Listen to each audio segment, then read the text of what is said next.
Hi, I wanted to welcome you to Adventure Land this morning. I'm so glad to see you today. We're going to start off today with an experiment. Do you like experiments? Okay, I've got this glass full of water right here. And I have this honking marble, probably the biggest marble you've ever seen. If I take this marble and I set it right on the top of the water here, what do you think will happen? You think it will float or do you think it will sink? Well, let's give it a try and see what happens. I'm going to sit right here on top of the water. Whoop, didn't float, did it? It sunk. That's because the marble is heavier than the water, so it sank. So I want you to remember this as we go through our lesson today. And our lesson that we're going to study today is out of the book of Matthew, and it's in the 14th chapter, verses 22 through 33. Okay, we're going to start with a little review. You remember last week when we learned about Jesus feeding the 5,000 men with their wives and their children, and he fed them with 5 loaves of bread and 2 fish? And when everybody had had plenty to eat, the disciples gathered up the food that was left over. Do you remember how many baskets there were? There were 12 baskets of food left over. Okay, so after they had eaten and everybody was full and they had gathered up the food, Jesus told his disciples to get in a boat and to sail across the Sea of Galilee to the other side, and he was going to meet them there. So I need to introduce a couple helpers that I have with me today. I have Miss Rebecca and Miss Daylisa with me today, and they're going to help me with the lesson. They have a piece of blue cloth here that's going to be the Sea of Galilee. Okay, and this is going to be the boat that the disciples are in. And the Sea of Galilee is nice and calm, and they are going to sail to the other side. So while they're doing that, okay, can you make the water nice and calm for the boat?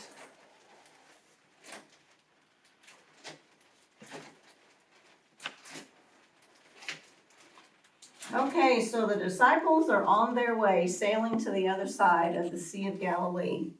Meanwhile, Jesus sends all the big crowd of people home, all of the men and their wives and their family, and he just needs to get away to pray. He is on the mountainside, and he needs to spend some quiet time with God. He just needs to be alone and to spend some quiet time and talk to God. And how do we do that? We do that through prayer, right? So he's away by himself and he's praying. Okay, so in the meantime, it's getting a little windier down on the Sea of Galilee, and the little boat is beginning to just move around quite a bit. See, the water's getting kind of rough.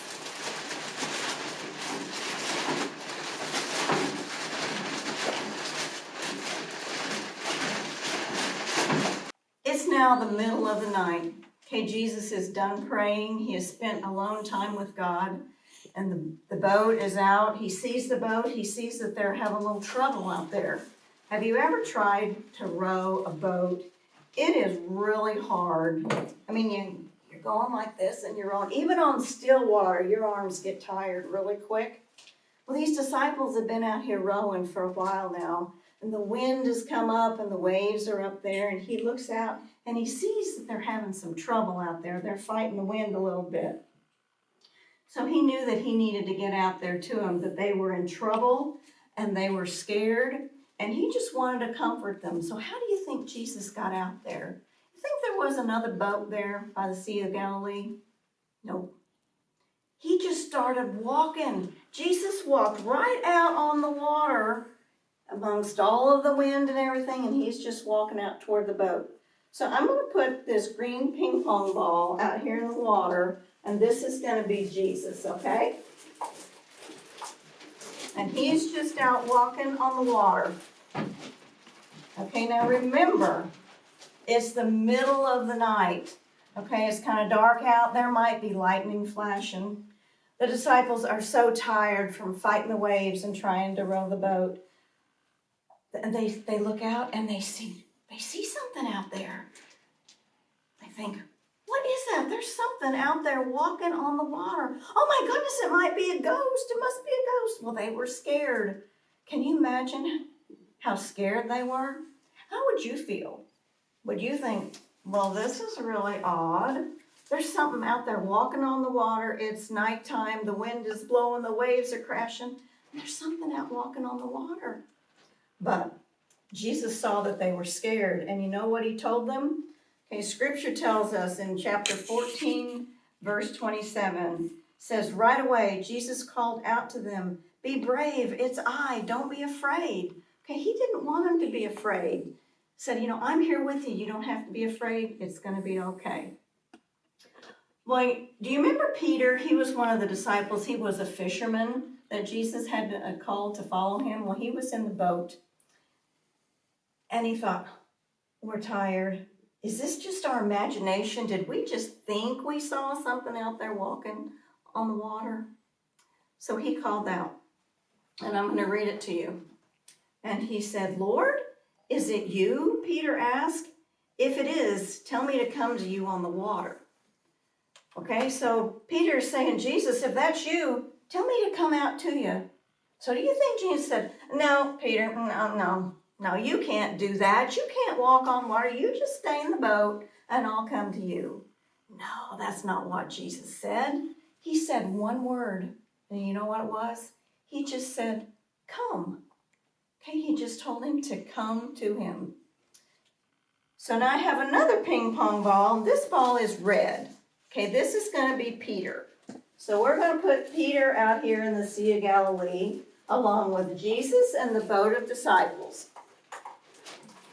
Okay, so we have Peter. Jesus has told him to come. So do you think Peter just immediately jumped out of the boat and started walking to him? Or do you think maybe he kind of crawled out of the boat, maybe put his foot on the water, just kind of test it out a bit? Well, the Bible doesn't tell us exactly what happened, but we know that Peter had to have tremendous faith to step out of that boat and to start walking on the water. And he did. He started walking toward him. Because, remember our experiment? Remember that marble on top? It was heavier than the water. Did it float? No, it didn't. It sunk right to the bottom. So we know Peter had to really trust Jesus to do that. So he's walking toward Jesus. And then all of a sudden, he starts looking around. And he starts noticing the wind. And he notices the waves. And maybe the lightning. And he gets scared. Okay, he gets scared. And what happens? Just like the marble, he started to sink. He started to sink. Okay? And then the scripture tells us also, so Peter got out of the boat. He walked on the water toward Jesus. When Peter saw the wind, he was afraid. He began to sink. He cried out, Lord, save me. Okay, he was scared for his life. He was sinking. So Peter called out, Lord, save me. So Jesus did. He just reached down, he got Peter, and they both got in the boat.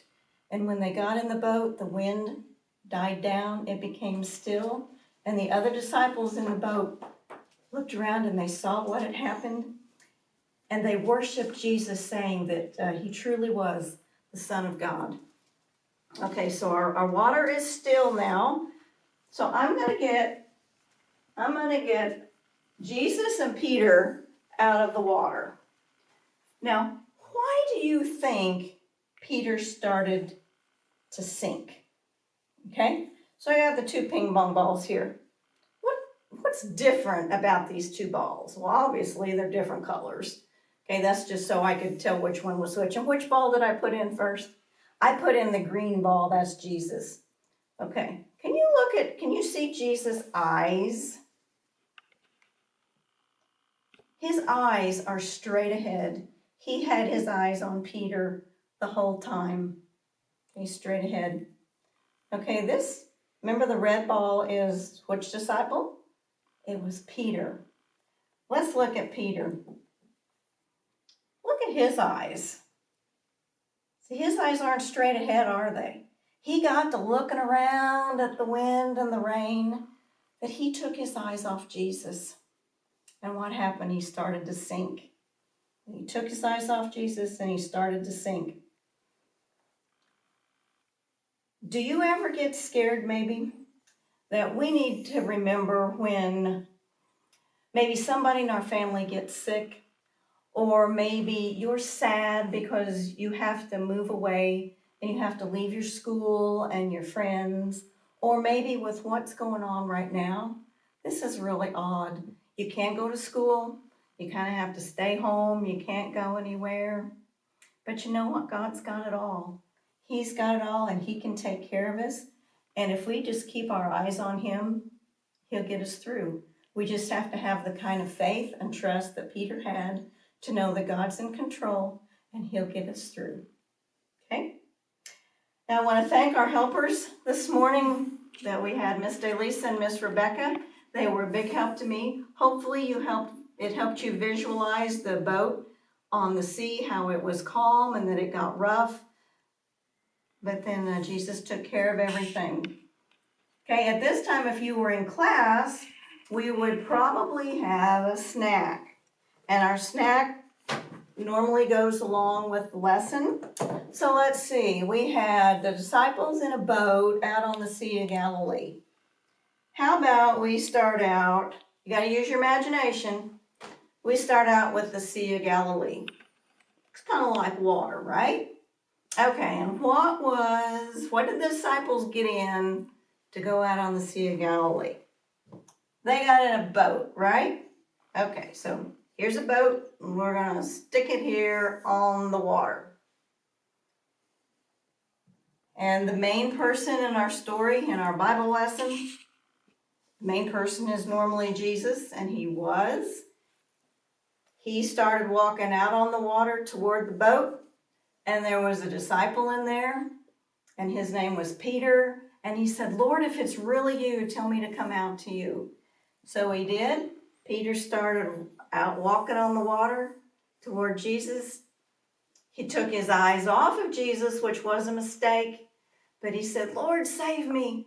And he did. The Lord rescued him from the water, and they both climbed in the boat, and the water just calmed down, calmed still. So this would be our snack if you were in class today. And since you aren't here, we'll let Miss Rebecca and Miss Delisa have your snacks. Now, if you want to put on your handy dandy masks and go to Walmart, you can get these handy dandy. They're already made, things of Jell-O. And if Mom or Dad wants to give me a call, I can give you a website where you can print off the boat and Peter and Jesus. So I just want you to remember from our lesson today that whatever trouble you might get into, that Jesus is always there. He will calm the storm, that we can do amazing things if we have faith in him. Okay, I hope you can join us next week. We're going to have another lesson about a boat on the water. So have a good week, and we'll see you then. Bye-bye.